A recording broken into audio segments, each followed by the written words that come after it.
In this week's episode of Talking About Orcs, we'll be going over the Weirdboy. It's going to be a fairly short episode because there's not a whole lot to talk about, especially since I already talked about the psychic powers in the introduction video. So if you want to go back and watch that again if you don't remember what the psychic powers are.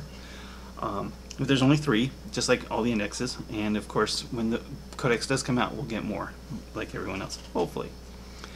So the Weirdboy is essentially a level 1, so he can cast 1 per turn and deny 1 per turn.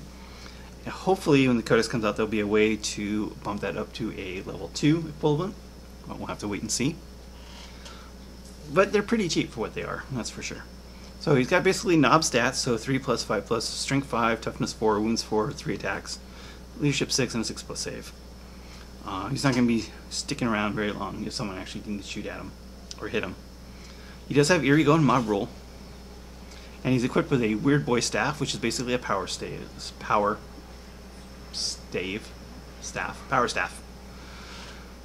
So it's strength plus 2, AP minus 1, D3 damage. So he's strength 7, AP minus 1, D3 damage. Not bad in combat, actually, when you get right down to it. He's got Wah energy. Add 1 to any psychic test rolls made for this model for every 10 friendly orc models within 10 inches.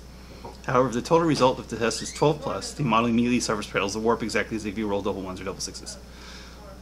That's great. The downside is way more than worth it, in my opinion, especially since you can get to the point where your powers are undeniable.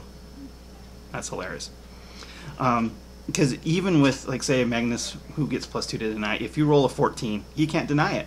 You simply cannot, because you have to beat it, not match it. So, and it's not hard to do that when you're talking about 90 boys surrounding the Weirdboy. Not hard at all.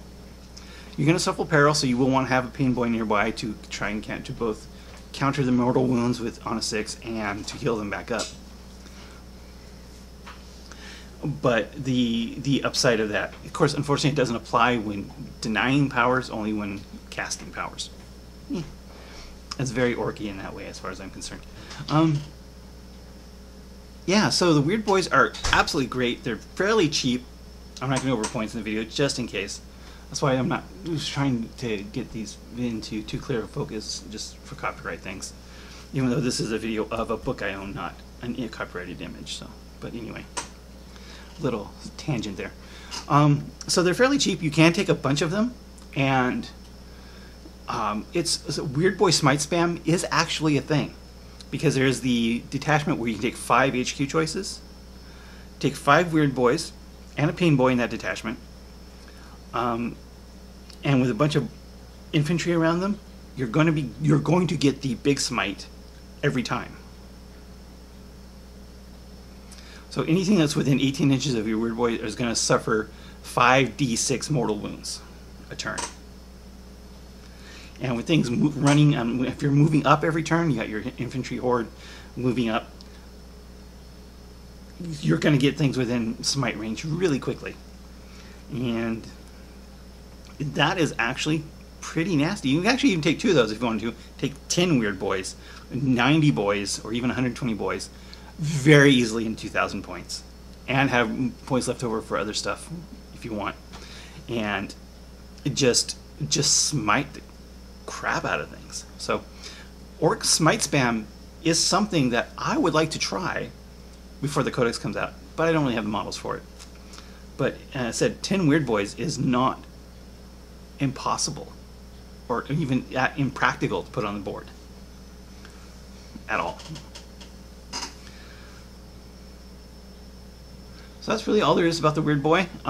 Again, I said it's going to be a short video compared to other ones. There's not a lot to talk about. The Weirdboys are great. Weirdboys are an incredible force multiplier for your army. Between able to smite spam if you want to, or said use the jump, which is basically a Weirdboy is a model that shoots a unit of 30 boys across the board. Either one of those is a very, very viable, competitive way to play the Weirdboy, and they're so cheap in points. It's almost worth having them in there just to deny that one super nasty power every turn.